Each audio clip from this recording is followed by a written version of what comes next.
Thank you for your time today.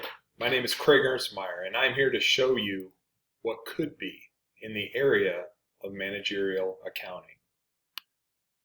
Today's objectives, I've got a few different ones here. First, I want us to reflect a little bit on our current practices that are going on here at Lutheran High School. Then I would like to suggest a new idea.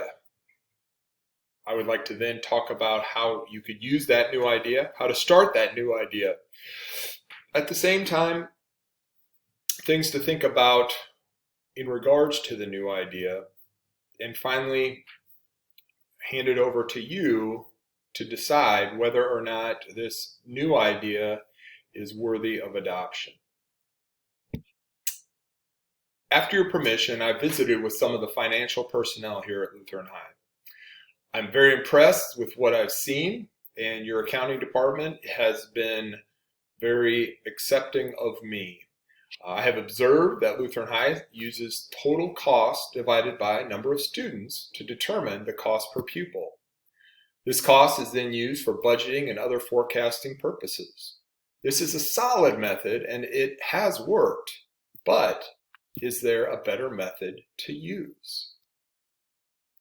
In other words, are there other options out there that will help Lutheran High School leap from good to great? I'd like to introduce you to activity-based costing. This is a method used to more accurately allocate overhead costs by assigning them to specific activities. As you look at this diagram, I feel like Lutheran High School right now has shown it is accurate, but it has lacked on the precision. The ABC method of managerial accounting will aid in the quest to become more precise. Wait. Isn't activity-based costing only for the manufacturing groups?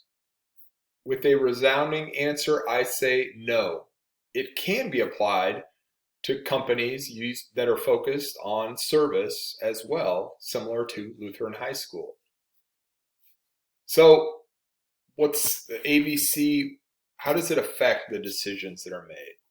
There are many benefits to using this ABC method. First and foremost, it allows companies and their leaders to learn more about particular and specific activities and their costs. It also allows companies to have better information to decide when to outsource and when to keep areas in-house. ABC methods can also help in calculating product, or in this case, service margins. It also allows leadership to set a minimum price point for the service that is provided, in this case, education. Finally, it aids in helping to determine facility production costs within the organization. There's 5 steps to go through to use this most efficient activity-based costing method. First, a company must identify costly activities required to complete the services provided. Second, one must assign overhead costs to the activities in step number 1. Third, a company must identify the cost drivers of each activity. Fourth, a company must calculate a predetermined overhead rate for each activity. And finally, there must be an allocation of overhead costs to particular services or other activities. So, how does this help? How does this help in the budgeting process, forecasting? Budget committees and school leaders can look more specifically at activities within the ministry or service and determine their value to the organization. This can be done by function. Probably for Lutheran High School, that would mean school function, a business function, and an advancement function. This could also be broken down even into more specific activities under the school function to curricular areas and extracurricular areas as well. The possibilities really are endless.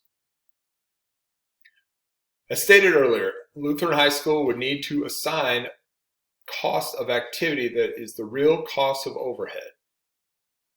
Second, Lutheran High School would assign costs of activities only to services demanding those products. And finally, LHS would then calculate cost of resources used in each activity only to those that are using it. So at Lutheran High School, what that would mean would be referring to the activity as, for example, English department. And so you would look at, well, what is required to have an English department, personnel-wise, place-wise, square footage, resources, that could mean textbooks, iPads, apps, whatever the case may be. So we're talking about this ABC. I've also heard of absorption costing. How do those two compare? Well, absorption costing is the same as total costing. This is what LHS is doing now. Again, total cost is divided by the total number of kids.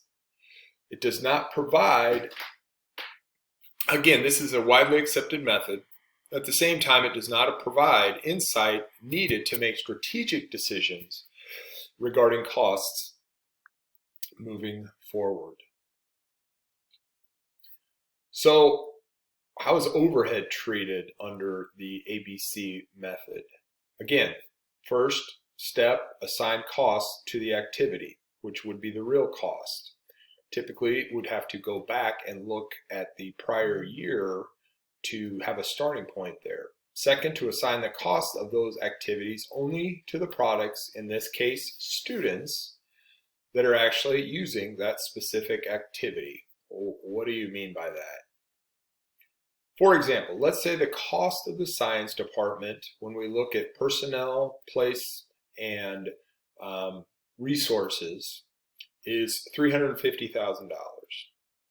There's 300 students who take 350 science classes in 1 year. This would provide a rate of $1,000. This number could then be compared to other departments to determine which is costing the school more resources. This sounds like an awful lot. I don't know. So let's just start here.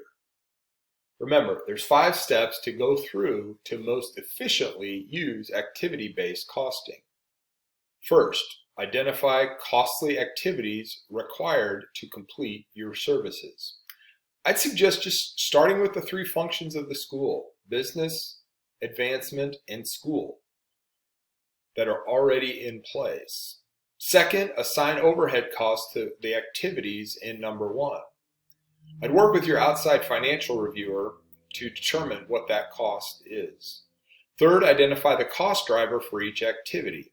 In most service companies and Lutheran High, personnel probably is the biggest cost driver, but there may be others.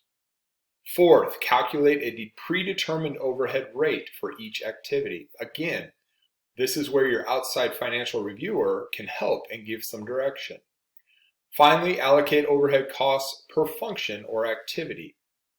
These steps will lead Lutheran High School on the path to using activity-based costing. At the same time, there are some items to think about. First and foremost, what's the return on investment? As with any change, there's always things to consider. When you're looking at this activity-based costing method, what is the return on investment?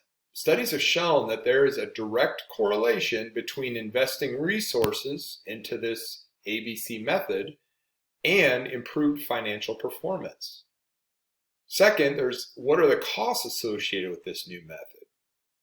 There will either be current employees that will need to work outside their day-to-day activities to achieve this end, or potentially could be additional staff members needed to adopt this new method.